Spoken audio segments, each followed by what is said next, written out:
खमागणी, नमस्कार। मैं ममता लोकमत राजस्थान से आप सभी का बहुत बहुत स्वागत करती हूँ। लेकर आई हूँ कार्यक्रम द इन वोग नारी शो और हमारे साथ आज हैं जयपुर की मल्टी टैलेंटेड नारी रघुश्री पोद्दार। रघुश्री, मैं आपका बहुत बहुत स्वागत करती हूँ लोकमत राजस्थान के स्टूडियो में। नमस्ते।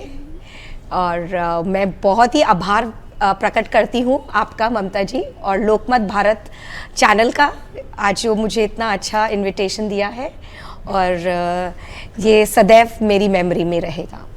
रघुश्री पोद्दार जयपुर की जानी मानी एक महिला है जो कि बहुआयामी व्यक्तित्व वाली प्रोफेशनल है, जो आत्मिक हीलर, लेखिका, ज्योतिषाचार्य, वास्तुकार और डिजाइनर जैसी विभिन्न भूमिकाओं में सक्रिय है। वर्तमान में वे फिकी लेडीज ऑर्गेनाइजेशन की जयपुर चैप्टर की चेयरपर्सन है और इन्होंने अपने कार्य से सभी को मंत्रमुग्ध किया हुआ है। तो आइए बात करते हैं रघुश्री पोद्दार से। रघुश्री, सबसे पहले तो मैं जानना चाहूँगी कि किस तरह से आप में लीडरशिप क्वालिटी आई? क्या बचपन से ही आप ऐसी थी या कोई आपका रोल मॉडल है? देखिए, बचपन से दो चीज़ें थी। पहले मैं अपनी जॉइंट फैमिली में अपनी जनरेशन की फर्स्ट चाइल्ड थी, तो I was boss of 8 brother sisters, younger brother sisters. तो सबसे पहले तो ये नेचुरली स्वाभाविक रूप से बचपन से एक रोल मॉडल बनी मैं। दूसरा, जेनेटिक्स जो हम बोलते हैं, माता पिता के बेस्ट जेनेटिक्स जो आज अवलोकन हुए आपको वो मिला। दूसरे जो मेरे दादाजी थे वो हर समय बोलते थे कि be a leader, talk like a leader, you are eldest in your generation. तो ये जो लाइन आई कि आप घर के बड़े हैं अपनी जनरेशन के, तो आप वैसा बिहेव करिए। तो ये है, कुछ चीज़ें हैं। दूसरा, मैं और मेरी हुकूमत का शौक था।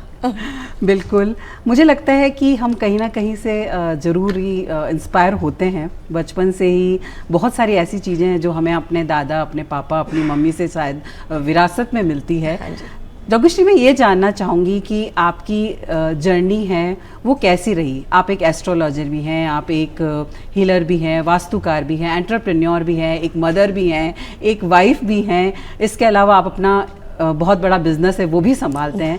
तो आप इतना सारा कुछ कैसे कर पाते हैं? देखिए, मैं सबसे पहले बोलती हूँ कि कोई भी चीज़ होती है वो आपके अंदर जज्बा होता है जीने का। I only believe in one line कि ये जो जीवन है, रघुश्री पोद्दार का नाम लेकर मैं इसी बार जन्मी हूँ, तो जो जो करना है कर डालो, बिकॉज अगला तो जन्म में क्या होगा क्या नहीं पता। तो I want to prove my name Raghushri. Raghushri born as what? Raghushri का मतलब होता है रघुकुल की संपत्ता। जो रघुकुल समय के अंदर, राजा राम के समय जो संपत्ता थी कि एक शालीनता थी, एक वैभव था, कि मैं वैसा ही जीवन जीऊं। दूसरा, जो परिवार के संस्कार होते हैं कि सब कुछ साथ लेकर चलो। कभी ये नहीं बोला कि अगर आप ऑफिस जा रहे हैं तो आप घर परिवार को नेग्लेक्ट करो। आपको अपने 5 अंगुलियों के जैसे अपनी मुट्ठी में सब कुछ रखना है। बिजनेस, जिसको मैं पहला बोलती हूँ कि वो हमारे लिए बहुत ज़रूरी है, लक्ष्मी का हमारे सर पर आशीर्वाद। फिर परिवार के बिना लक्ष्मी का, नाम का क्या करेंगे, क्योंकि वहीं आपका पूरा मन रमा हुआ होता है। तीसरा, हम जिसे बोलते हैं समाज। मनुष्य अपने नैसर्गिक वृत्तियों के साथ जन्म लेने से पशु तुल्य, पर समाज, संस्कार, यही उसको एक आने वाले समय के अंदर उसका पूरा बताने वाला ही समाज है कि जी आप कौन हैं, आपने क्या किया है। तो समाज से हम दूर नहीं जा सकते। चौथी चीज़ जो एस्ट्रोलॉजी वगैरह वो बोली, मैं कुछ शायद बॉर्न ही कुछ इस विरासत से थी कि मुझे प्रेडिक्शंस मैं बचपन से ही कर रही थी। बचपन से मुझे हाथ देखना आता था। फिर मैंने पढ़ाई की और पढ़ाई करने के बाद मेरा इसमें रुचि बढ़ी और ये मुझे लगा कि ये तो हमारे ऋषि मुनियों ने जाकर इस ज्ञान को कहाँ से अवलोकन किया, इसको क्यों ना जाने। और 5वां जो आपने मुझे ये बोला कि लाइफ की बैलेंसिंग, ये चीज़ें के लिए मैं अपने आप को रिस्पॉन्सिबल बनाती हूँ कि एक रात पहले सोच के कि अगला दिन मुझे अपने फुल जज्बे के साथ जीना है, फुल एनर्जी के साथ जीना है और बेस्ट आउटपुट देना है। बहुत ही बढ़िया रघुश्री। कि मुझे ऐसा लगता है कि महिला ही एक मतलब ऐसी एक, उनको भगवान ने एक ऐसी विरासत में ऐसी चीज़ें दी है कि वो बहुत सारे काम एक साथ कर सकती है और बखूबी निभा सकती है। मैं ये जानना चाहूँगी कि क्या आपकी लाइफ में कोई ऐसा डिफाइनिंग मोमेंट था जो आपको लीडरशिप और सोशल इम्पैक्ट की तरफ ले गया? हाँ जी, ये एक बड़ा देखिए, हम एक गांव को बिलोंग करते हैं, सांबर के पास नावा। तो नावा के अंदर हमारा ही घर था जहाँ पे एक टीवी था, और जब हम छोटे थे तो छुट्टियों में जाते थे, तो जयपुर रहते थे पढ़ाई के लिए, छुट्टियों में जाते थे तो टीवी था, तो वहाँ पे पूरे गांव वाले टीवी देखने आते थे। तो तब मुझे ऐसे लगा कि क्या हमारे देश में सिर्फ हमारे घर में ही गांव में टीवी रहेगा क्या, औरों के पास नहीं आएगा। तो मैं बचपन से ही चीज़ें सोचती थी, मुझे लगता था जब भी होगा मेरे पास जिस भी रूप में ज्ञान होगा या थोड़ा बहुत एकत्रित धन होगा जिसको मैं दूसरों के ऊपर एक उनके उत्थान के लिए यूज़ कर पाऊंगी, तो मैंने उस बारे में सोचा। और मुझे शुरू से ही लगता था कि ये छोटी छोटी चीज़ें हैं। जब घर में बच्चे आते थे काम करने वाली के, वो पढ़ाई नहीं करते थे, तो मुझे बड़ा अंदर से दर्द होता था, तो मैं उसको अपनी किताबें, ड्राइंग की किताबें ये सब देती थी। तो मुझे लगाव, इमोशनल टच जो हुआ, ह्यूमन टच वहाँ से हुआ। And leadership sometimes it is inborn with good genetics. And तीसरा मुझे ऐसे लगता था कि मैं क्लैरिटी से अपने थॉट्स को, फ्रेंड्स में हो या कहीं पर भी हो जहाँ जो कन्फ्यूजन हो, उसको मैं कभी भी अनबाइस्ड डिसीजन नहीं लेती थी। What is right, stand for the right, फिर चाहे उसके लिए समाज क्या, पूरी दुनिया आपसे अलग हो जाए। तो कह सकते हैं कि बचपन से ही आप में लीडरशिप क्वालिटी थी और आप हमेशा दूसरों का भला करने के बारे में सोचते थे जब आप छोटे थे। जैसे जैसे बड़े हुए तो मुझे लगता है कि बहुत सारे संसाधन भी बढ़ जाते हैं और हम और अच्छे से लोगों की मदद कर पाते हैं। हाँ जी, देखिए फिर क्या होता है कि कुछ आपके साथ प्लेटफॉर्म मिल जाता है, तो आप उस प्लेटफॉर्म में आप अपना पूरा फुल एनर्जी जैसे बोलते हैं ना, एंथुजियाज्म के साथ वो देते हैं, तो रास्ते खुलते हैं और फिर ब्लेसिंग्स होती हैं। राइट। अब जो इतने सारे मतलब जो अब मतलब कह सकती हूँ कि आप एक, जैसे मैंने बताया कि आप मदर भी हैं, आप अपना बिजनेस भी देखते हैं, आप उसके अलावा भी आप फिकी का भी आपने बहुत अच्छा आपका टेन्योर रहा, तो इतनी सब चीज़ें आप किस तरह से बैलेंस कर पाती हैं?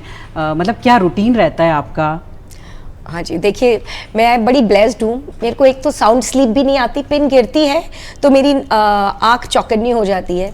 तो कुछ चीज़ें मैं बहुत रिस्पॉन्सिबल अपने आप को महसूस करती हूँ। और जब मैं रात को सोती हूँ, सोने के पहले मैं ईश्वर को याद करके धन्यवाद देती हूँ और अगले 4 दिन की प्लानिंग करके सोती हूँ। और नेक्स्ट डे मॉर्निंग की तो पूरी दिमाग के अंदर, जैसे होता है ना डायरी, लोग डायरी लिखते हैं, मैं दिमाग में डायरी लिखती हूँ। मॉर्निंग में मेरा फोकस छोटी बातों पे नहीं रहता, जो बिग एजेंडाज होते हैं लाइफ के, विच इज़ मोर इम्पॉर्टेंट। हो सकता है वो जाला जो ऊपर लगा हुआ है, जो औरतें सुबह देखती है, उसे ना देखकर more productive and positive pay focus करें, वो भी उतर जाएगा। बट इम्पॉर्टेंट क्या है, I focus on what is very important for me.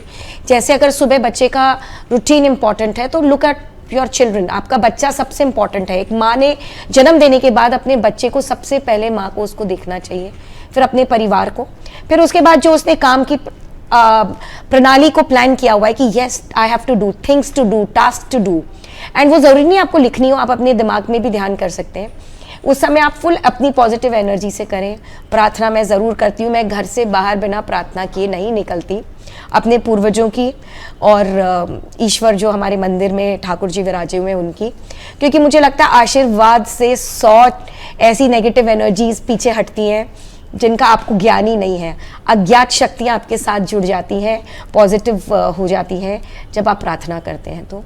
और फिर उसके बाद में जब मैं काम पे जाती हूँ तो मैं बहुत फोकस्ड काम करती हूँ। मैं सोशल मीडिया पे एक्टिव लास्ट सिर्फ 2 साल से हूँ। उसके पहले ऑफिस में मैं साइड में बंद कर देती हूँ और मैं अपना काम पे ध्यान देती हूँ। So I am don't get distracted. There are lot of times कि जैसे फ्रेंड्स का फ़ोन आता है कि देयर इज़ एग्जीबिशन, आप चलेंगे, तो मैं मना कर देती हूँ, नहीं मेरा ये काम है। मैं शाम को 5 बजे के बाद, जैसे सूर्य अपनी गतिमान से ढलता है वैसे ही मैं अपने कार्य को ढलते हुए 5 बजे के बाद एंटरटेनमेंट, पब्लिक लियाजनिंग, पार्टीज, बट वो इम्पॉर्टेंट है, आपको अपने लाइफ को एक बॉक्सेस में डालना पड़ता है। उस समय ऑफ कोर्स ल्यूक्रेटिव होते हैं, चल लंच पे चलते हैं, but I avoid this. I will say I will meet you in the evening. तो ये जो आपको when to stop is very important and where to start and only positive. देखिए गुस्सा भी आता है, there is a time when you are angry, जब आपके हिसाब से ट्रैफिक जैम हो गया और आपको कहीं पहुंचना है, बट उस समय आप 2 मिनट शांत होकर कुछ पॉजिटिव काम करने लग जाइए। So I only focus on positivity and that is only the blessing I have. You mean to say कि ग्रेटिट्यूड, प्लानिंग और ईश्वर में आस्था ये बहुत इंपॉर्टेंट बहुत इंपॉर्टेंट है। एंड मैं ये बोलती हूँ कि जब आपके पास पॉजिटिविटी रहती है सुबह से, तो आप बहुत सारी नेगेटिविटी के ऊपर फ्लाई आउट करते हो। तो राइट। हाँ जी। अच्छा रघु, मैं ये जानना चाहूँगी कि लीडरशिप में आपने रोल निभाया है, फिक्की फ्लो की आप 2024-25 की चेयरपर्सन रही है, किस तरह का एक्सपीरियंस रहा आपका? देखिए, बड़ी मज़ेदार बात है। तो मैंने 10 साल पहले मैं फिक्की की मेंबर डे 1 से 18 ईयर्स से 10 ईयर्स बैक मैंने कमेटी ज्वाइन की थी। कमेटी मैंने सिर्फ इसलिए ज्वाइन की थी to how to work under someone, कि किसी संस्था के अंदर एक जीरो लेवल पे काम करना में क्या आनंद आता है, उसको किया। कुछ साल में मैं अपना सिर्फ काम से मतलब रखती थी, जो मुझे कहा जाता था मैं करती थी। तो उसको एंजॉय करना, मतलब एवरीबडी उस समय सोचती थी कि तारों का काम करे, चंद्रमा तो हमारा कैप्टन जो चेयरपर्सन है वो है, वो जो काम दे उसको एंजॉय करना लगने में जब मुझे आनंद आने लगा तो मैं आगे बढ़ती गई। तो एक दिन मुझे बोला आपको प्रमोट करके सेक्रेटरी बना देते हैं। तो मैंने बोला नहीं नहीं, मैं रिज़ाइन कर रही हूँ, मेरे को इतना औहदा और ये सब नहीं चाहिए, इट इज़ गुड। तो जिस दिन मैंने रिज़ाइन करने के सोचे तो मेरे एस्ट्रोलॉजी के गुरुजी ने बोला नहीं नहीं, तुम तो आगे परिवर्तन लाओगी। क्यों मैं इस एस्ट्रोलॉजी की बात कर रही हूँ? क्योंकि ये साइंस है। तो मैंने बोला गुरुजी कहाँ मैं एस्ट्रोलॉजी, बिजनेस वुमन, ये लीडरशिप की चीज़ें चलाऊंगी। बोले नहीं नहीं, आप जाइए आगे, आप कुछ रेवोल्यूशन लाइए, आप कुछ अच्छा पॉजिटिव करिए वहाँ पे। एंड उन्होंने बड़ा मुझे एनकरेज किया। तो कहते हैं ना कि आपका गुरु कौन है, तो सबसे पहले जो हमारे शास्त्रों में कहा है कि गुरु के चरण स्पर्श करो, तो जो गुरु जिन्होंने मुझे बोला कि आप फिक्की फ्लो ज्वाइन करिए, आप कुछ रेवोल्यूशन लाइए, अपने थॉट से चेंजेस लाइए, तो आज मैं उनका नमन करती हूँ इसी बात पे कि कई बार अच्छे गुरु मिल जाते हैं जीवन में। तो वहाँ से मेरी लीडरशिप की चीज़ चालू हुई और वहाँ से मैंने सोचा बारीकी रिसर्च को मेरा एक सबसे इम्पॉर्टेंट मैं शस्त्र समझती हूँ। मैं कोई भी चीज़ की जब तक रिसर्च नहीं करती मैं उसमें नहीं उतरती। कौन स्पीकर होना है, क्या होना है, कैसे फिक्की चलानी है, कि मैंने रिसर्च एंड डेवलपमेंट की तैयारी की। हर इंसान जो किस क्षेत्र में जाता है, जिसको हम R&D बोलते हैं, वो बहुत इंपॉर्टेंट है आज के क्षेत्र में। उसके बाद में महिलाओं को क्या चाहिए, ग्रास रूट लेवल से, मीडियम से, वो आज अपनी जॉइंट फैमिली के घर से कैसे निकलें, उसको घर संभालना है, उसको एक अपने आप को सशस्त्र, कहते हैं ना नारी का त्रिया चरित्र होता है, मतलब 3 चीजें वो एक साथ कर सकती, सोचेगी क्या, करेगी क्या, बोलेगी क्या, और एंड में आप देखिएगा she will be the perfectionist. तो इस चीज को लेते हुए मैंने बहुत रिसर्च करते करते आज मैंने फिक्की चेयर पे आई। तो मैंने जहां जहां देखा कि आज नारी शक्ति को और महाशक्ति कैसे बनाया जाए, लक्ष्मी को महालक्ष्मी कैसे बनाया जाए, उस चीज़ के ऊपर पूरी टीम बनाकर आज मैं उसको मैं कहती हूँ ना कि वो टीम के बिना भी काम नहीं हो सकता। जितनी मेरे साथ सहेलियां जुड़ी, जितने कार्यशैली में कार्यकर्ता जुड़े, जितने लोग जुड़े, उन सबके साथ आप लीडर बनते हो। कहते हैं कि captain, you can not be captain without your crew. कहते हैं कि शिप चलाने के लिए कैप्टन तो जरूरी है, बिना क्रू के कौन चलाएगा। तो कैप्टन के लिए मेरा क्रू बहुत इंपॉर्टेंट था, जिसको भी मैं बहुत पॉजिटिव एनर्जी मानती हूँ। थॉट्स, एनर्जीज, प्लानिंग, एक्शन, और मैं सुबह उसके लिए 5 से 8 बजे तक सिर्फ रिसर्च एंड डेवलपमेंट करती थी उठ के। मैं ये पूछना चाहती हूँ रघु कि एक पुरुष के लिए भी एक महिला को संभालना बड़ा मुश्किल काम है। इतनी सारी महिलाओं को संभालना आई एम श्योर कि बहुत बड़ा चैलेंज रहा होगा। तो किस तरह से आप उस चैलेंज को फेस करती थी? देखिए, बहुत बढ़िया बात है। मैं हंसती हूँ, मैं अपने बहुत सारे मित्रों को ये बोलती थी, मैं कहा तुम्हारे तो देखिए एक पत्नी है, तो तुम कैसे कैसे उसके नखरे उठाते हो। मेरे अभी फिक्की फ्लो में 890 वाइव्स हैं, so I proudly to say that I am keeping 890 happy. I don't know how, but I am sure I am trying to keep happy. देखिए, इसको मैं बड़ा मजाक में लेकर, बड़ा इंजॉय करते हुए, लाइट हार्टेड, बिकॉज क्या होता है कि विमेन को क्या चाहिए, women needs attention, love and out of the box things. तो जो आउट ऑफ द बॉक्स चीज़ें हैं, मैंने उस पर सोच विचार किए कि आज की नारी को क्या चाहिए। यूट्यूब पे आपको बतेरे ज्ञान मिल जाएंगे और बहुत सारे इंस्पिरेशनल लीडर्स का कंटेंट मिलेगा, पर जब आप नारी शक्ति को एकत्र जोड़ते हो तो उनको क्या चाहिए, उस समूह को क्या देखना है। तो मैंने एक बड़ा सुंदर ट्रिप, हमारे बड़ी मेहनत करके नेवल डिफेंस हम मुंबई में गए थे। 130 विमेन जो रियल सबमरीन्स में देख कर आई, जिनको शिप्स पे गए, वॉर शिप्स देखी, हमने कैप्टन्स के साथ डिनर किया। तो इस कार्य को लाने के लिए मुझे 4 महीने लग गए because of research and development. तो कोई भी चीज़ को लाने के लिए आपको जानना होगा कि जो नारी ने नहीं देखा। आज हम रेगिस्तान में हैं, पानी, समुंदर ही हमारे लिए बड़ा अट्रैक्शन है। फिर हम बनारस गए, तो बनारस जब लेकर गए तो हमने कुंभ के समय गए। तो ये जो सारी चीज़ें कि स्त्रियों को क्या चाहिए, उस ज्ञान को होना ज़रूरी है। Right. और बाकी तो देखिए चैलेंजेस कम एवरी टाइम। बहुत सारी स्त्रियां कई बार नाराज भी हो जाती थी, कोई प्रोग्राम लेट चालू हुआ, सेलिब्रिटी लेट आए, तो पर ये तो चलता ही रहेगा। और आप उनको फिर अच्छा कंटेंट देते हैं, जब वो जाते हैं तो वो खुश हो जाते हैं। 15 मिनट की भूल और फिर कोई गलती हो जाए तो हाथ जोड़ के माफी मांगे। कोई ऐसा कॉम्प्लीमेंट जो आपको मिला हो आपके टेन्योर में, जो आप हमारे साथ शेयर करना चाहते हैं? देखिए मैं अभी बता देती हूँ, जितनी बार मैं जहाँ गई हूँ मैं नाम से बता सकती हूँ कि सारी लेडीज बोलते थे कि रघु तुम मत जाओ, 2 साल और चला लो फिकी फ्लो, हमारा तो जीवन बदल जाएगा। तो ये कॉम्प्लीमेंट अपने आप में है कि Really? मतलब लास्ट में भी जाते जाते इतने लोगों ने बोला मुझे यही कॉम्प्लीमेंट कि रघु प्लीज अपना एक्सटेंड कर लो टेन्योर और हमें 1 साल और दे दो अपने जीवन का। तो ये अपने आप में इससे बड़ा और कॉम्प्लीमेंट क्या मानूंगी, मतलब once more. Right. Women empowerment को लोग अलग अलग डेफिनेशन से जानते हैं या अलग अलग डेफिनेशन देते हैं। According to you what is women empowerment? देखिए विमेन एम्पावरमेंट की सबसे बड़ी सीढ़ी एक है कि do not run away from womanhood.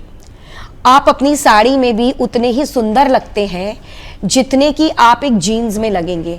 तो कपड़ों का कोई किरदार नहीं होता, कॉन्फिडेंस एक सबसे इंपॉर्टेंट पहनावा है विमेन का।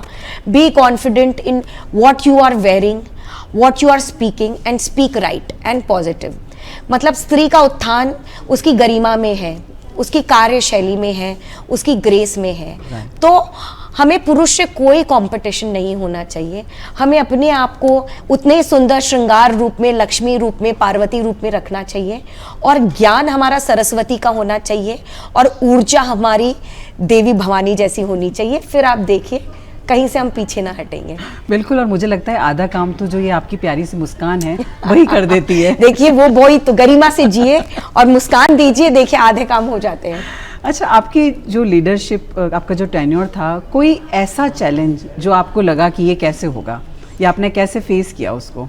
देखिए सबसे बड़ा चैलेंज रोज आता था, एक सेलिब्रिटी को लाना कि जब तक उसकी फ्लाइट नहीं लैंड हो जाए आपकी धुकधुकी बनी रहती थी, क्योंकि आपने उन लेडीज को कमिट किया जो लेडीज आपके लिए वेट कर रही हैं एंड उस पूरे इवेंट का।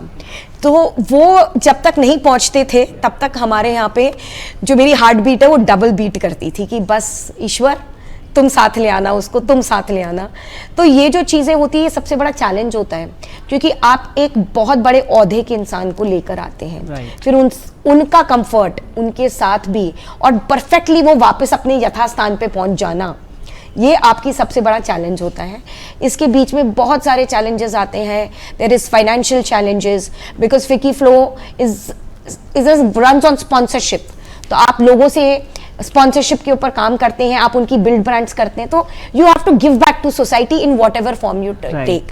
तो स्पॉन्सरशिप से लेकर ऑडियंस से लेकर स्पीकर से लेकर सब परफेक्टली अलाइंड रहें। उसके लिए जो हम बोलते हैं ना, क्योंकि ये उसी समय शो है, इम्प्रॉम्प्टू शो है, तो आप कितनी भी प्लानिंग करें लास्ट मिनट चेंजेस हो जाते हैं। Right. उसको कैसे संभालते हैं वो सबसे बड़ा चैलेंज था। ऑफ कोर्स हमारे साथ कुछ 1-2 अनहोनी घटनाएं भी हुई थी जो बहुत बड़ा पब्लिक मीडिया पे आई थी, बट उसको भी हमने ग्रेसफुली इंजॉय किया कि हम अपने फर्म के लिए खड़े रहे। तो इस तरह के हमने सारे सक्सेसफुल, देखिए अनिल कपूर जी से चालू हुआ था हमारा टेन्योर और आज श्री गजेंद्र सिंह जी शेखावत से ग्रैंड फिनाले हुआ। उस बीच के अंदर बड़ी बड़ी हस्तियां आई, Ankur Warikoo motivational speaker, Aman Gupta shark tanker, Chitrangana Singh actresses, startup के स्पीकर्स। हमने 3 बड़े फेयर्स किए वर्ल्ड क्राफ्ट काउंसिल के साथ, royal crafts, Jaipur art fair, flow बाजार, गवर्निंग बॉडी मीट की जो सारे फिक्की की सारे हमारी मीटिंग होती है जिसमें 130 डेलीगेट्स पैन इंडिया से आए सामोद में 2 दिन। वो जो चैलेंज था वो सबसे बड़ा था, क्योंकि पैन इंडिया की टॉप नॉच लेडीज 2 दिन जयपुर में हमारी गेस्ट थी और पूरी गर्मी का समय, और आप सोचिए कि पूरी टीम खड़ी थी 2 रात जैसे कोई हमने बारात बुलाई हो, और सच्ची में बहुत सुंदर रहा सब कुछ। और मैं भी आपको इस जो आपका सुंदर जो टेन्योर रहा उसके लिए बहुत बहुत बधाई देती हूँ। और मुझे ये भी पता है कि लीडर वही होता है जो मुश्किलों में भी अपना जो साहस है वो नहीं खोता है, और वो आपने बखूबी निभाया है। इस साल आपने सबको ये करके भी दिखाया है। फैमिली के बिना पॉसिबल नहीं है, ये मुझे पता है। तो किस तरह से आपकी फैमिली का सपोर्ट रहा? देखिए फैमिली का पूर्ण सपोर्ट रहा मेरे हर इवेंट में। मेरी मदर इन लॉ और मदर जो दोनों मेरे आगे आगे सीट पे आके बैठ जाती थी, ये सबसे बड़ा सहारा होता है कि माँ का आशीर्वाद आ जाता है बहुत बड़ा। मैंने अपने 1 साल के टेन्योर में अपने बिजनेस से हाथ जोड़ के माफ़ी मांगी कि मैं 6 महीने कम काम कर पाऊंगी। फिर मेरे को लगा नहीं नहीं 6 महीने और, तो 12 महीने जब ये हो गए, मैंने अपने हस्बैंड से बोला कि 1 साल मुझे अपने जीवन का अपने हिसाब से जीना है। तो उन्होंने बहुत इम्पॉर्टेंटली बोला yes you deserve it and prove it. मेरे फादर इन लॉ बहुत बीमार थे, हॉस्पिटल में मैं उनके साथ थी, तो मुझे बोलते थे रघु अपनी छाप छोड़ के आना, मेरा नाम रोशन करना। बोले यही होना चाहिए जज्बा जब आप सीट पे बैठो। तो जब इस परिवार से आप होते हैं तो और क्या चाहिए। और मेरे भाई बहन सब जिनको मैं फ़ोन करती आज आना है, हाँ जी हम हैं, ये करना है जी हाँ जी, तो जो परिवार की हाँ जी लगी वो आशीर्वाद ही है। चीर सागर जो आपका एक बिजनेस है, आप डायरेक्टर हैं, तो उसके बारे में जानना चाहूंगी कि कैसे आपने शुरुआत की और वो किस तरह से काम करता है। देखिए हमारा फैमिली बिजनेस था गारमेंट एक्सपोर्ट्स का, और हमारा फैमिली डिवीजन हुआ था। तो हम 18 साल पहले हमने सीतापुरा में हमारे पिताजी ने हमें फैक्ट्री का एक लैंड दिया, एक फ्लोर बना के, और कुछ फाइनेंस दी, बोले अब काम चालू करें। तो जिस दिन काम चालू किया मैंने एक ही चीज़ सीखी, ना मुझे लेफ्ट देखना ना राइट देखना, घोड़े के नाल मुझे क्या करना है, मेरा हुनर क्या है। तो मैंने सबसे पहले हर वक्त शुरू से मैं सबको बोलती हूँ compete with your thoughts, compete with your self. हमने वो प्रोडक्ट बनाया जो दूसरे जयपुर में नहीं बना रहे थे, गारमेंट और होम फर्निशिंग्स में। हमने वो चीज़ें डाली जो जयपुर में काम नहीं हो रहा था, तो उससे हम स्टैंड अलोन हुए। स्टैंड अलोन होने के बाद में हमारी यूनिकनेस दिखी। तो क्रिएटिविटी का सबसे बड़ा होता है प्लीज डू नॉट कॉपी। मतलब आपके पड़ोसी हो सकता है बहुत बड़ा बिजनेस कर रहा हो, पर क्या पता आपके पास हुनर ही नहीं हो उसको समझने का। तो अपने हुनर को जाने, अपने हुनर से उसे बनाए। हमने करते गए काम, एग्जीबिशंस लगाते गए, बड़े बड़े बायर्स आते गए, काम बढ़ता गया। So it was a team of me and my husband Rakshit together. मेरी क्रिएटिविटी, उनकी foresighted hardwork and systematic working, so our balance was very good, his systems and my creativity and non-stop hard work. तो ये बहुत important है, and non-competitive feeling. Okay. And according to you, business world में success का क्या मतलब है? देखिए सक्सेस 2 तरह के होते हैं। एक सक्सेसफुल आदमी होता है जो पीसफुली सो रहा होता है देयर एंड विदाउट मेडिसिन। तो आप मोस्टली बिजनेसमैन को देखेंगे कि for them after certain point money नहीं, power, more money more money more money. Money without happiness मैं बोलती हूँ इज पॉइजन। जो वेल्थ हैप्पीनेस दे रही है परिवार को, जिसमें आदमी अच्छे से भोजन कर रहा हो, सो रहा हो, that is actually success. Earning money is very important, but earning money with piece and happiness is blessings. तो इस तरह का पैसा, आशीर्वाद का पैसा, जिससे दान भी दिया जाए, जिससे कुछ अच्छे काम भी किए जाएं, वो ही बेस्ट सक्सेसफुल एंटरप्रेन्योर होता है। अब मैं आती हूँ वास्तु की तरफ कि आजकल लोग घर या ऑफिस में ऐसी कौन सी मिस्टेक है जो ज़्यादा वास्तु में करते हैं? देखिए सबसे ज़्यादा करते हैं जो वास्तु में मिस्टेक इज़ कि वो ओवर क्लटरिंग कर देते हैं। उनको ज़रूरी नहीं है कि पहले देखिए घर होता है, होटल नहीं। आप होटल जाइए, घर को इंटीरियर के नाम पे होटल का लुक दे दिया जाता है। तो वहीं पर तो आपने उसमें फॉर्मेलिटी क्रिएट कर दी। घर का आंगन जो होता है, सेंटर पेट होता है, वास्तु पुरुष का एक रूप होता है, खाली होता है। पहले आपने देखा होगा कि घर के जितनी शेखावटी की हवेलियां हैं वो चौकूटे में चौकोर चौक होते थे। तो चौक होना बहुत ज़रूरी होता है घर के अंदर, कनेक्टिविटी के लिए, एक उसके अंदर एयर सर्कुलेशन के लिए। तो ये वाली जो है आज घरों को लोगों ने ओवर बिजी कर दिया, और ये बहुत ज़रूरी है। और घर में तुलसी का पौधा जो ऑक्सीजन देता है, जिसकी वाइब्रेशंस मात्र, जिसको विष्णु का रूप माना है, उसको एनर्जी फुल रखना चाहिए। राइट। अच्छा रघु, क्या आप कोई रियल लाइफ ट्रांसफॉर्मेशन मतलब स्टोरी शेयर कर सकती हैं जिसमें वास्तु का या एस्ट्रोलॉजी का कोई बहुत इम्पोर्टेंट रोल रहा हो? देखिए बहुत सारी कहानियाँ हैं। मैं बचपन में ऐसे ही शौक से पढ़ती थी, पामिस्ट्री, टैरो रीडिंग, सो ये सब चीज़ें मुझे नेचुरली आने लगी थी। तो मेरा पुत्र है, हम रणथंबोर गए तो मैंने एस्ट्रोलॉजी की पढ़ाई की, तो उसे शेर देखना था, हम जंगल में वेट कर रहे थे, तो उसने मुझसे पूछा मम्मी शेर कितनी बजे दिखेगा मेरे पास, मैंने रिकॉर्डिंग भी की थी उसकी, आपने बड़ी पढ़ाई की, बच्चे होते हैं उनको Right. एस्ट्रोलॉजी समझ में नहीं आती, तो एस्ट्रोलॉजिकली चेक करके मुझे बताइए कि टाइगर कितनी देर में दिखेगा। तो बड़ा कैंटर था, हमारे सारे भाई बहन पूरा परिवार था, उसने सबके सामने मुझे चैलेंज किया, ये 2 साल पहले की बात है। तो मैंने बोला 4:30 बजे दिखेगा, 5:20 पे चला जाएगा। तो बोला चलो देखते हैं। तो क्या होता है, बच्चे होते हैं उनको एस्ट्रोलॉजी नहीं पता, उसने अपनी जिज्ञासा में और अपनी इच्छा शक्ति के लिए किया। ठीक 4:30 बजे वहाँ पे टाइगर आता है, हमारे टेंटर के आसपास घूम रहा है, एंजॉय कर रहा है, सब कर रहा है, और 5:20 पे वो चला जाता है। तो वो रिकॉर्डिंग है, तो मेरा सन आज तक आश्चर्यचकित है कि ये कैसे हुआ, आपको कैसे पता पड़ा, आपने तो अभी उसकी जन्म पत्री भी नहीं पढ़ी थी। तो मैंने उसको बोला कि शेर की तो जन्म पत्री नहीं होती, पर हमारे विचारों की जन्म पत्री होती है। ग्रेट। तो विचार भी आपके इतने सशक्त होने चाहिए प्रिडिक्शन के टाइम पे कि आप कुछ देख रहे हो तो आपको उसका कुछ विनाश दिख रहा है, तो आप अपनी वाणी से और अपने पावर से सशक्तिकरण करके उसको जीव को पॉजिटिव कर दो, क्योंकि आशीर्वाद का एक ऐसा बड़ा वो होता है तात्पर्य।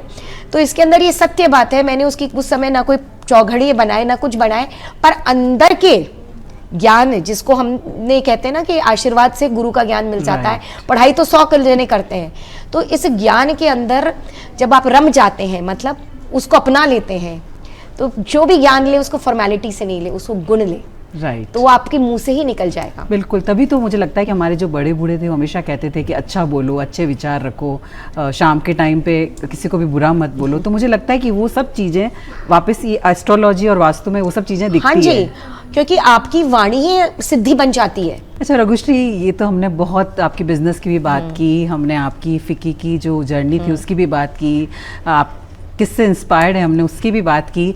अब मैं इस कार्यक्रम में तड़का लगाने के लिए आपके साथ खेलना चाहूँगी रैपिड फायर राउंड। Thank तो you. Are you ready for it? Yes, so far yes. तो पहला सवाल मेरा ये है कि आप अर्ली बर्ड हैं या नाइट आउल? देखिए, कुछ सालों पहले मैं नाइट आउल होती थी और अब मैं अर्ली बर्ड हो गई हूँ, तो there is a change. After Covid I have become early bird, before Covid I was really a night owl. अगर रघुश्री को वन वर्ड में डिस्क्राइब करना है तो वो क्या होगा? Very honest and transparent person. Coffee और टी? कॉफी। एक बुक जो आपकी मतलब फेवरेट है, जो ऑटोबायोग्राफी ऑफ योगी परमहंस नंदा। एक बार सारे लोगों को, इस देशवासियों को वो किताब पढ़नी चाहिए। बिल्कुल, मैं भी रघुश्री जल्दी ही वो स्टार्ट करूंगी और पढ़कर आपको ज़रूर बताऊंगी कि वो किस तरह की बुक है और मुझे कैसी लगी। एक जगह जहां आप बार बार जाना चाहती हैं? देखिए, मैं 2 जगह बार बार जाना चाहती हूँ। एक तो रणथंबोर, वो मेरा फेवरेट स्थान है, वहाँ के जो रणत भंवर हमारे गणेश जी का मंदिर का किला और वहाँ का जंगल, ये मेरा फेवरेट है। मैं हर साल एक बार ज़रूर जाती हूँ, मैं बार बार जा सकती हूँ। बिजनेस और leadership? Leader, as a leader in life and business women always. And what is your big strength? My big strength is that I'm a fearless person. I have no fear. डर जो है वो मुझे लगता है कि हमारे अंदर ही होता है, हमारे आसपास कभी नहीं होता है, वो सिर्फ हम अंदर से ही हमें महसूस होता है। हाँ। कि आप इसके बारे में क्या सोचते हैं? देखिए, मेरे लिए बचपन से एक चीज़ थी, मुझे फियर कभी नहीं था। I don't know why, I was genetically और my thoughts which I developed by reading lot of books. मुझे बड़ी अच्छी लगती थी बुक्स पढ़ना, तो मैंने झांसी की रानी, महाराणा प्रताप, हिंदी के सारे स्टोरीज, फिक्शंस वगैरह पढ़े और मुझे ना बड़ा अच्छा लगता था कि बस फियरलेस रहना चाहिए, कि डर नहीं होना चाहिए, किसी का डर नहीं। तो ये डर एक क्रिएटेड है एंड हमारे डेवलपमेंट में क्रिएट कर दिया जाता है। बच्चा अगर कांच का ग्लास लेकर चल रहा है तो उसमें अरे अरे टूट जाएगा तुझसे, अरे तुमने उसको डरा दिया। उसको बोलो बेटा ग्लास कांच का है, ठीक से और जकड़ के पकड़। तो माँ बाप क्या सिखाते हैं? तो मेरे इसमें मैं बोलती हूँ कि मेरी मदर, जिन्होंने मुझे बड़ा सशक्त रखा, और मेरे पिताजी, इन दोनों का बड़ा ही था कि जियो, एंजॉय योर लाइफ। एक बिजनेस लेसन जो आपको पहले पता होता तो अच्छा होता? Don't trust everyone work on papers and written commitments in business. और अगर आप बिजनेस में नहीं होती तो आपको क्या लगता है कि आप क्या कर रही होती? मैं एस्ट्रोलॉजर, वास्तुकार या मोटिवेशनल स्पीकर होती. वर्क लाइफ बैलेंस मिथ या reality? Work life balance you have to create if you want to be successful. Astrology और स्पिरिचुअलिटी? Spirituality. एस्ट्रोलॉजी को लेकर सबसे बड़ा अगर बोलते हैं मिसकंसेप्शन तो वो क्या है? सबसे बड़ा मिसकंसेप्शन ये है कि लोग फियर में आ जाते हैं. It's a science. जैसे आप अपना ब्लड टेस्ट करा के vitamin A B D C खाते हैं, हम ये बता देते हैं कि आपको ये काम करना चाहिए, ये पत्थर पहनना चाहिए, ये डेवलपमेंट होना चाहिए. So it's a science to develop you more beautifully. आपका गो टू स्पिरिचुअल प्रैक्टिस क्या है? मेरा प्रार्थना मेरे जीवन में 24 घंटे चलती है. एक वास्तु टिप्स जो सबको फॉलो करना चाहिए? जो वास्तु टिप जो सबको फॉलो करना चाहिए वो सबसे ज़्यादा ये है कि गौमूत्र लें, अपने घर के चारों तरफ रोज डालें, उससे नेगेटिविटी ऑफ हो जाएगी. गौमूत्र की जो एनर्जीज होती हैं वो अनादर लेवल की होती हैं, उसकी कभी आपको चर्चा पे बताएंगे. डेस्टिनी या हार्डवर्क क्या ज़्यादा मैटर करता है? I believe in hard work. मैं 24/7 काम कर सकती हूँ. एक मंत्रा जो आप हमेशा फॉलो करती हैं? मंत्रा इज़ दैट मैं 2 बातें याद करती हूँ लाइफ में. एक कि बिना आशीर्वाद के कुछ नहीं फलता. दूसरा, जैसी नियत वैसी बरकत. सोशल मीडिया में आपका सबसे फेवरेट क्या है? LinkedIn, Instagram, Facebook? Instagram now, पहले फेसबुक था. अभी इंस्टाग्राम बूम पर है और सभी लोग उसी को पसंद करते हैं. आई थिंक उसके फीचर भी हाँ. काफ़ी अच्छे हैं. यस. एक सोशल मीडिया ट्रेंड जो आपको पसंद है? Reels and stories when you promote something nice about some product launch or something is very nice. एक कंटेंट क्रिएटर या लीडर जो आपको इंस्पायर करता है? कंटेंट क्रिएटर एंड लीडर, जो लीडर मुझे इंस्पायर करता है ऑनलाइन में, तो अगर आप देखेंगे तो of course yes, Ankur Warikoo. He is also my favourite. सबसे कॉमन मिस्टेक जो लोग सोशल मीडिया पर करते हैं? अपने परिवार की फोटोज़ डालना विच इज़ नॉट रिक्वायर्ड. उस पर productivity, positive content, good thoughts डालें. It should not be exposing so much about your family. एक चीज़ जो लगता है आपको कि लोग ज़्यादा से ज़्यादा पोस्ट करें? Positive thoughts and the good work they have done and how positive things to change society. अगर आप किसी भी हिस्टोरिकल फिगर के साथ डिनर करना चाहेंगी तो वो कौन होगा? 2 जने हैं, महाराणा प्रताप एंड झांसी की रानी. ओह, झांसी की रानी तो मुझे आप भी लग रही हैं. मुझे मेरा बड़ा फेवरेट कैरेक्टर्स थे ये बचपन से. और उस नाटक में भी बड़ा भाग्य लिया हुआ था मैंने महाराणा प्रताप झांसी रानी का. तो वो बड़ा शुरू से है, इट्स माय सबकॉन्शियस लाइकिंग. एक सुपर पावर जो अगर आपको मिल जाए, आप चाहते हैं कि वो मुझे मिल जाए? जैसे अनिल कपूर जी मिस्टर इंडिया में इनविजिबल हुए थे, वैसे मैं इनविजिबल हूँ और बहुत सारे ऐसे कार्य कर लूँ जिसको मैं एज रघुश्री नहीं कर सकती हूँ. एक ऐसी हॉबी जो किसी को नहीं पता जो रघुश्री को बहुत पसंद है? बेस्ट चीज़ है, जब मुझे सारी दुनिया बेकार लगती तो मैं डे ड्रीम में चली जाती हूँ एंड मैं स्विच ऑफ कर जाती हूँ. मैं बैठी हुई भी होंगी और मुझे समझ में नहीं आएगी कॉन्वर्सेशन, मैं switch off to my daydream. Oh very nice. ये मुझे लगता है लोगों को आज ही पता चला होगा. हाँ, वो नहीं पता. मैंने कहा कि if this conversation is not accept, मतलब नहीं होती, तो मैं स्विच ऑफ कर देती हूँ ब्रेन से. अगर आपकी लाइफ की एक मूवी बनाई जाए तो उसका टाइटल क्या रखना चाहेंगी? ओहो.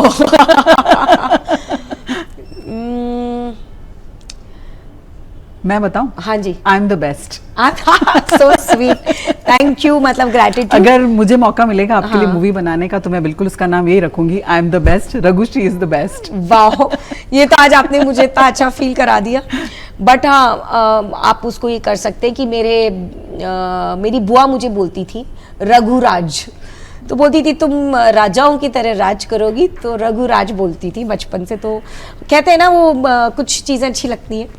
एंड आई होप आपका ये राजयोग कभी खत्म ही ना हो. Thank you. Thank you. एक चीज जो आपकी बकेट लिस्ट में है पर अब तक आपने नहीं की है? हाँ, मेरा देखिए, मुझे जंगलों का बहुत शौक है और जो मेरी बकेट लिस्ट ये है कि मुझे अपने हिमालय पर्वत पे जो गुफाएं हैं जहाँ पे बहुत साधु संत ने तप किया है, मुझे वहाँ जाकर देखना है. मुझे नहीं पता मैं कब पहुँच पाऊँगी, बट मेरी बड़ी इच्छाएं हैं। And your favourite destination? My favourite destination जहाँ मैं नहीं गई या मैं जा चुकी हूँ? जहाँ आप नहीं गए वो भी बता दीजिए, और जहाँ आप जाना चाहते हैं वो भी बता दीजिए। हाँ, मैं जो जाना चाहती हूँ, मैंने सुना है अमेज़ॉन के फॉरेस्ट में बड़े एनाकोंडास होते हैं। मुझे स्नेक्स बड़े पसंद हैं, एनिमल्स सारे ही, तो मुझे वो एक तो देखना है, बट आई डोंट नो कब जा पाऊँगी मैं। और जो मेरी फेवरेट डेस्टिनेशन है जहाँ मेरे को बहुत शौक है जाने का, वो है जापान, बिकॉज वहाँ का कल्चर और वहाँ की तहजीब और वहाँ जाकर सोच विचार करने की शैली बदल जाती है।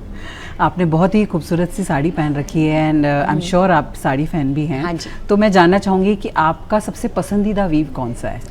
मेरे को देखिए 2 वीव्स बहुत पसंद है। एक तो गर्मियों के लिए Kota Doria, it is very light weighted and very comfortable and very graceful, तो ये वीव मुझे बहुत ज़्यादा पसंद आता है। और दूसरा विंटर्स के लिए जो अपना सिल्क का बनारसी वीव अपना चलता है और कांजीवरम साड़ियाँ होती हैं, मुझे बहुत पसंद है, दोनों ही बहुत पसंद है। वैसे तो रघुश्री, मुझे पता है कि आपका दिन बहुत बिजी रहता है, लेकिन अगर आपके पास खाली समय हो, पूरा एक दिन सिर्फ आपको अपने लिए ही बिताना हो, तो आप क्या करना चाहेंगी? मैं बहुत सारी लोगों से पहले तो अलग होकर कमरे में रिलैक्स करते हुए डे ड्रीम, जो मेरा शौक़ है, डे ड्रीम करने के बाद में मैं वॉक करना चाहती हूँ। मुझे जंगलों का शौक़ है, तो मैं सेंट्रल पार्क चली जाती हूँ। हमारा फार्म है, फार्म चली जाती हूँ। मुझे स्विमिंग का शौक़ है, तो मुझे एक्टिविटीज़ का बहुत शौक़ है। मेरे लिए चेयर पे बैठना more than an hour is punishment to me. जब अनटिल मैं बीमार हूँ और मेरे से नहीं उठा जा रहा, तो मेरे को एक एक्टिविटी चाहिए, और वो एक्टिविटी मुझे ऐसे अच्छी लगती है। या मैं गढ़ गणेश बहुत जाती हूँ, तो मैं ट्रैक करने चल जाती हूँ। तो एनी मूवमेंट, सॉलिट्यूड मूवमेंट जिसको बोलते हैं, अकेले सेंट्रल पार्क विचरण करना विचारों के साथ। बहुत बहुत अच्छा रघुश्री, बहुत मज़ा आया मुझे आज आपकी जर्नी जानकर, आपके बारे में जानकर, कुछ ऐसे अनकहे पहलू जानकर जो लोगों को पता नहीं था रघुश्री के बारे में।